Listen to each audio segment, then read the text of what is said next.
I don't have any money to give you anymore? Shut up. I deserve to receive it. Our grandmother quietly said, "Do as you please," and hung up the phone. At that moment, our grandmother was angrier than I had ever seen her, her forehead furrowed with wrinkles. My name is Daisy. Currently, I live in a house in the countryside, a bit away from the city center, with my sister Noelle and my grandparents. My brother Bart lives in New York, and we recently received news that he is getting married. Ever since we were young, Bart has been causing problems, and I saw our deceased parents struggle because of him. Neither Noelle nor I suffered direct violence, but we had our small allowances stolen, our belongings hidden, and were lied to, leaving us with nothing but bad memories.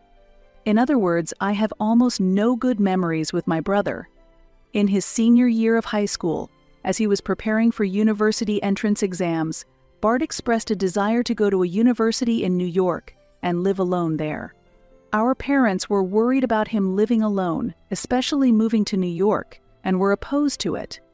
However, our parents passed away around that time, and Bart, having been accepted into a university in New York, moved there without a chance to grieve. My sister and I were left in our grandparents' care, and although my brother ended up living alone in New York, honestly, we felt a sense of relief to be away from him. The home of our grandparents, who run a small business, has their office on the first floor, and we live on the second floor. Our pragmatic grandparents raised us with love, and although we couldn't live a luxurious life, we never struggled.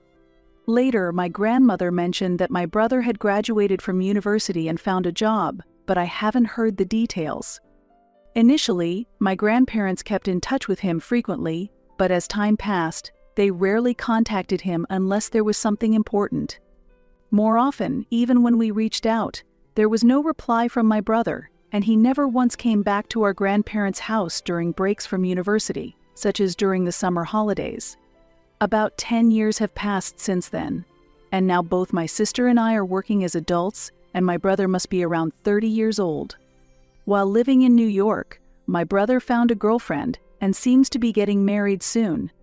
Though he hasn't visited since he moved to New York, he will return home for a visit to introduce his fiancée, but since we haven't had any contact since elementary school, it feels like meeting a distant relative. When I heard that my brother was getting married under such circumstances, I felt no emotion. A week later, my brother came back with his fiancée. "Hey, doesn't his girlfriend look really flashy?" Noelle whispered. Indeed, the woman my brother brought was decked out in jangly accessories and wore quite heavy makeup. I wonder if this was the type he liked. I don't know. Uninterested in my brother's preferences, I responded nonchalantly, "Nice to meet you. I'm Holly, and I've been dating Bart." Despite her out-of-place attire, Holly greeted us politely. I had initially judged her negatively simply because she was my brother's girlfriend, but I reconsidered, thinking she might actually be a nice person. "Thank you for having us. We'll be taking our leave now. We live in the countryside, but please feel free to visit us again." I was worried because it's Bart, but I feel relieved seeing he's with someone like you, Holly. Daisy, please drive them to the station with Noelle. Our grandparents really liked Holly and were pleased throughout. We got into the car to drive my brother and Holly to the station. As soon as we left the driveway, my brother, who had hardly spoken all day, suddenly started talking. "Hey, have you guys got boyfriends yet?" Unfortunately, neither Noelle nor I currently have boyfriends. "No, but is there a problem with that?" When I answered, my brother laughed mockingly. "Haha, just as I thought. It's impossible for plain girls like you living in the countryside to have boyfriends." He insulted us, and Noelle and I exchanged looks. His lack of compassion hadn't changed even after 10 years. "Don't talk like that. It's cruel to them." I thought someone was reprimanding him, but that wasn't the case. Holly joined him in mocking us and continued, "Your brother set up his own company without anyone's help. You, still dependent on your grandparents and not standing on your own, couldn't possibly understand how impressive he is." Any good impression I had was quickly gone. This might be Holly's true nature. You think I'm flashy, right?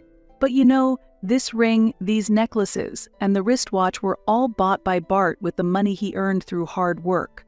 Unlike you, who have everything handed to you, there's a difference between you and Bart.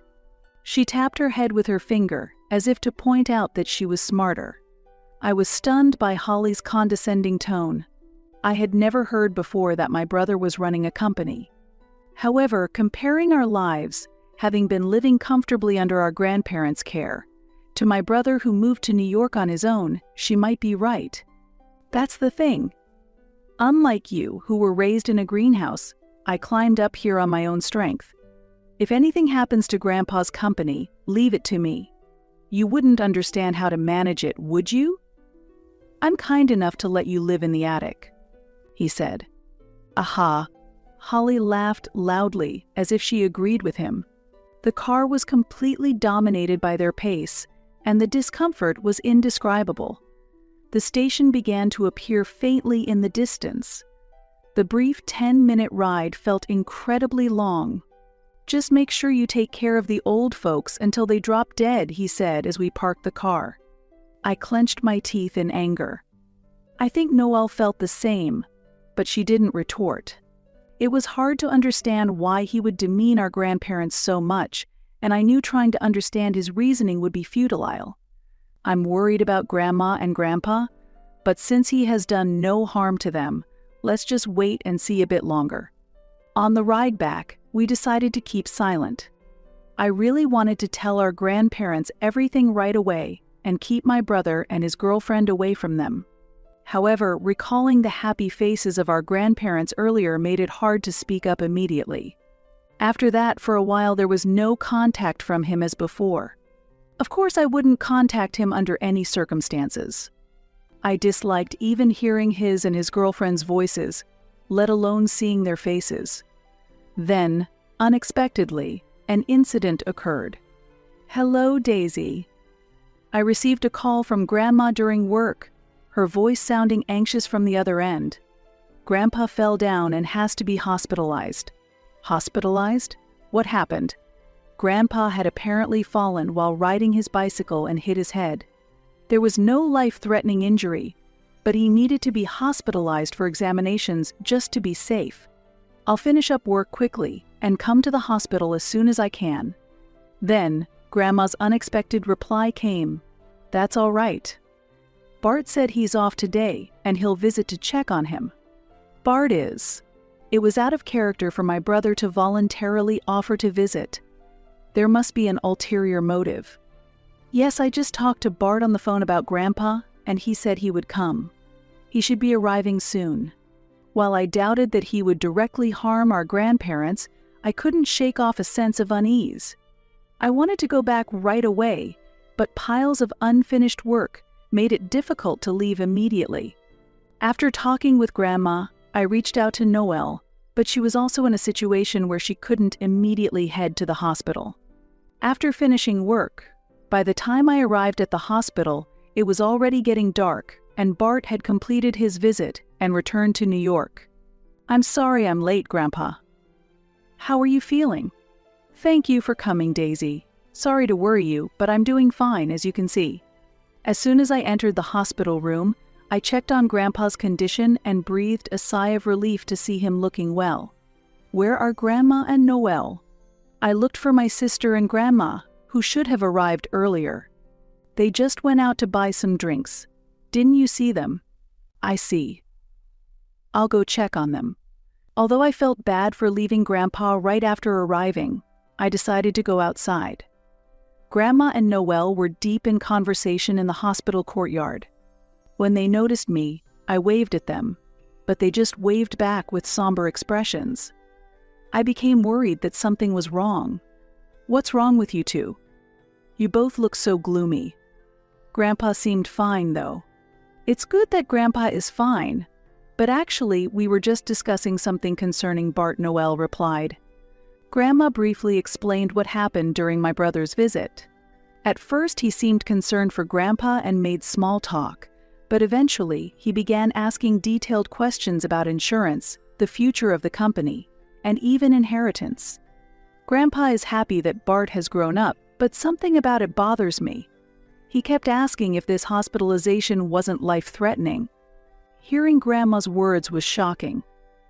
I started to imagine unpleasant things and felt an urgent need to inform my grandparents about our concerns. I consulted with Noelle and decided to tell Grandma about the conversation we had with Bart and Holly while driving them to the station. Actually, Grandma, after finishing the story, I was convinced that Grandma had come to the same conclusion, and I informed Noelle of this. Could it really be for the money? Noelle's voice rose in shock, and she hurriedly looked around, but it seemed no one was nearby. Bart seems jealous that we grew up without any hardships. It's weird that he never came back before, but as soon as he heard Grandpa fall down, he rushed here. Maybe he thinks that by coming to greet us this time, he won't be suspected. That makes sense. Indeed, he kept saying things like I've worked hard on my own, unlike you, and leave Grandpa's company to me. So, you mean Bart is after the company and the inheritance?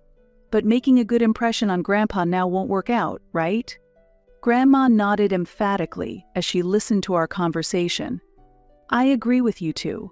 Also, this is the first time I've heard that Bart is running a company. There might be other things he's hiding too. She had only just learned of him supposedly running a company as well. I had assumed Grandma knew about it, but it seemed she was hearing it for the first time.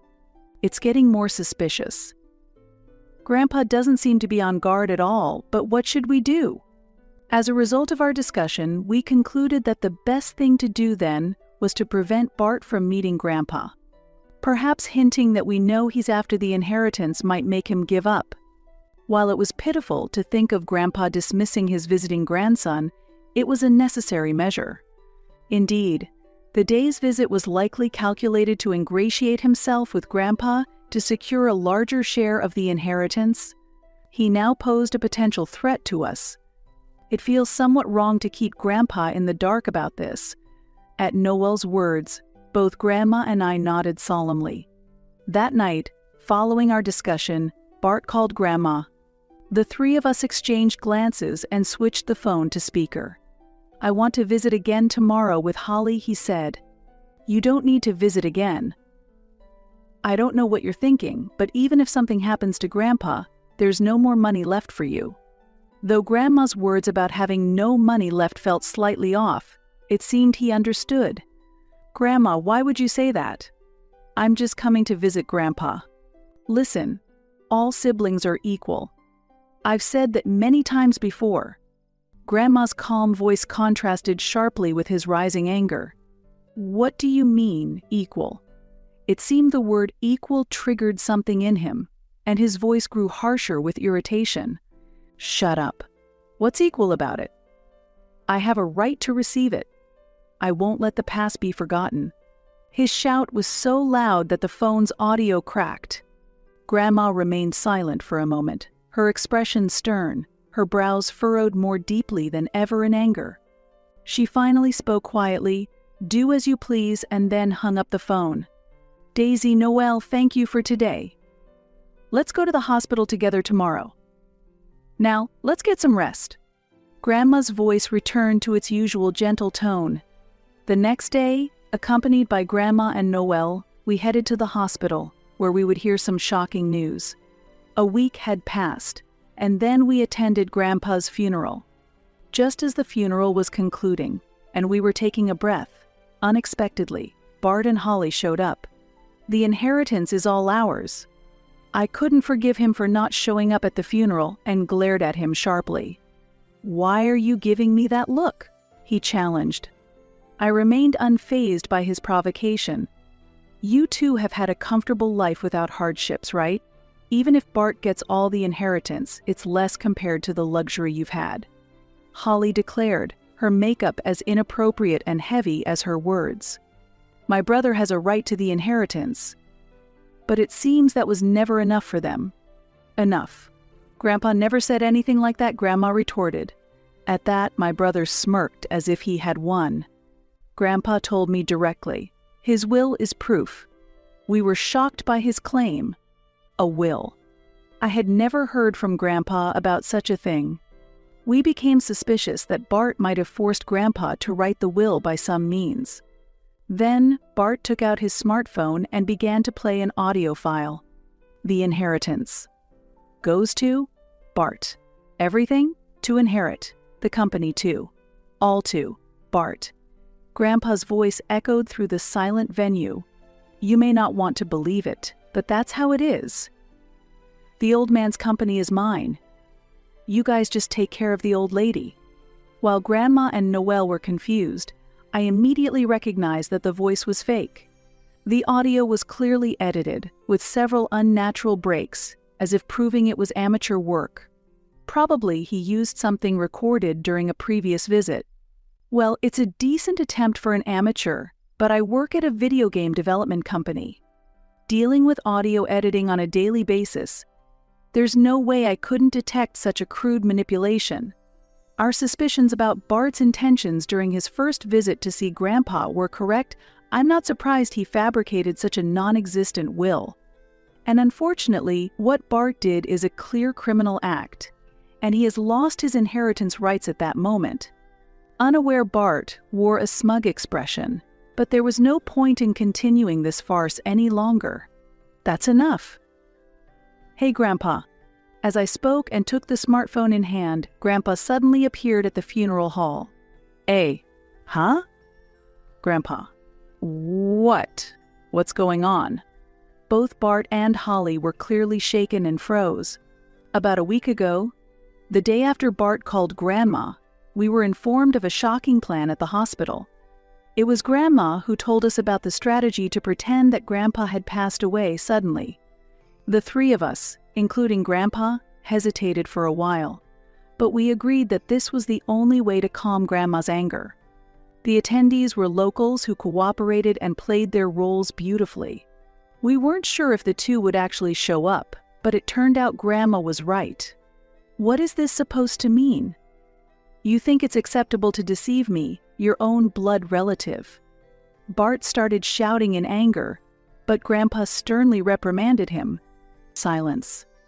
How can you, who tried to deceive your own family and monopolize the inheritance, say such things? I never made such a will, nor did I ever intend to. Taking advantage of Bart's momentary shock, Grandma also raised her voice. Even if we add up the money given to Daisy and Noelle, you have received far more from us. I told you there's no more money left. At that moment, an unexpected voice chimed in. What? What do you mean? It was Holly. You told me, unlike my sisters, I've lived without any financial help. Really? Did you say that, Bart? We've been sending him money since his student days. I won't let him forget how often he demanded more money. Grandpa interjected. I was unaware that Bart had been demanding money from our grandparents, but it seemed there were also significant lies and secrets he kept from Holly. Shut up. It's because you always demanded expensive things. I needed the money for that. Cornered, Bart became aggressive towards Holly as well. So you bought all the gifts with other people's money until now. You said they were from the profits of your successful company. You're satisfied as long as you get your gifts, aren't you? Our plan led to Holly discovering Bart's lies, and before we knew it, their argument had escalated. As Holly pressed him, more of Bart's lies came to light. As suspected, the company he claimed to run was also fictitious. In reality, he had quit his job at a company a long time ago, and his severance pay had vanished into gambling. When Bart ran out of money, he would beg our grandparents for more, then lie to Holly about securing a big contract, and spend it on gifts, meals, and trips. When life was tough, he would claim the company was struggling, and it seems Holly mostly covered the expenses. We were stunned on the spot to discover that Bart had lied and kept secrets even from his fiancée, Holly. It's pathetic, that poor attempt at an audio edit. Even I can tell it was edited. It turned out that Bart had created the fake will by himself. Shut up. What you've done is a crime. I won't be part of this. I can't stay with such a liar any longer. Let's break up, goodbye. After Holly declared their engagement over, she left the scene. Bart was completely deflated, but as he had brought it upon himself, I felt nothing for him. Bart, your parents left enough money for your college, considering your education. And I don't know what you misunderstood, but we haven't been spoiling Daisy and Noelle. The money we gave you and the living expenses for Daisy and Noelle, all of it, comes from your parents who left it equally for all their children. Could it be? Bart was taken aback, his face showing surprise. We, who were raised by our grandparents, had been told this many times. It felt like a heavy topic when we were children, which is why we never desired luxury and always appreciated our daily lives. The money we sent you, besides your tuition, came from our own pockets. We wanted to support our beloved grandson living far away, no matter the cost. Grandma continued. But you took advantage of that, quitting your job and deceiving even your girlfriend. That was wrong. I am saddened by it. Bart said nothing, his head still bowed. Bart, if you're really in trouble, you can ask us for help. Now take a moment to calm down and think things over properly. With Grandma's words behind him, Bart hurriedly left the venue. As Bart left, he muttered a curse under his breath. About a month later, he returned with Holly. We are truly sorry. I'm really sorry too, Holly added as soon as they entered the house, immediately starting to apologize with such intensity that it was overwhelming. Everyone eventually sat down around the dining table. 10 minutes passed, and the atmosphere remained tense. Feeling uncomfortable, Grandma finally asked, "What brings you here today?" Then they began to address the main topic. You know, I always thought Daly and Noelle were living a luxurious life. I truly believed I was the only one suffering. Bart explained. When he first moved to New York, Bart was balancing school and part-time jobs, often struggling with both money and time. Coming home exhausted late at night after school and work, I had to do chores like cleaning and laundry. Eventually, I grew to resent you, thinking you were living comfortably without any hardships. It was clear that moving back to his grandparents' house would have been economically easier, but having moved away by his own choice against his parents' wishes, it felt awkward to return. Gradually, he started asking his grandparents for money beyond the regular stipends. Once I got used to easy money, part-time jobs didn't last, and working seemed foolish. Soon, I was frequently asking for money, and being treated like a rich person by others felt good, Bart confessed. This continued into his adult life, and naturally, his jobs didn't last long. Meeting Holly during this time, he further lost the incentive to work. I also want to apologize. I'm truly sorry. It might sound like an excuse, but I was blinded by love for Bart. I got swept away by everything they said, Holly said. The two finished explaining and apologized sincerely again. Grandma listened quietly. I understand your feelings now. The funeral trick was a bit mean. I'm sorry for that. But let this be a turning point. From now on, please show us your sincerity through your actions, not just your words. Grandma showed a certain understanding of Bart's words and seemed to no longer be angry. I honestly still haven't sorted out my feelings, but I don't think that everything Bart said was a lie. Of course, the same goes for Holly's words. Meanwhile, Grandpa, although he didn't voice it, had a complex expression on his face. I wonder if he feels the same as I do. Well, it's kind of sudden, but feeling perhaps that he had received forgiveness from our grandparents, Bart suddenly became fidgety and uneasy, a side of him that was unlike his usual self, causing confusion for our grandparents. Grandpa, could you possibly employ me? As Bart showed his polite self again, Grandpa showed a slightly surprised expression, apparently not expecting the conversation to turn his way. You really need to get Grandpa's forgiveness for this whole situation, Noelle chimed in, causing everyone to look at Grandpa. Well, let's set a probationary period and see how it goes. Grandpa finally said. It was still too soon to fully trust everything Bart said. However, everyone seemed relieved that Grandpa did not refuse outright. By the way, Holly, you're wearing natural makeup today. different from usual.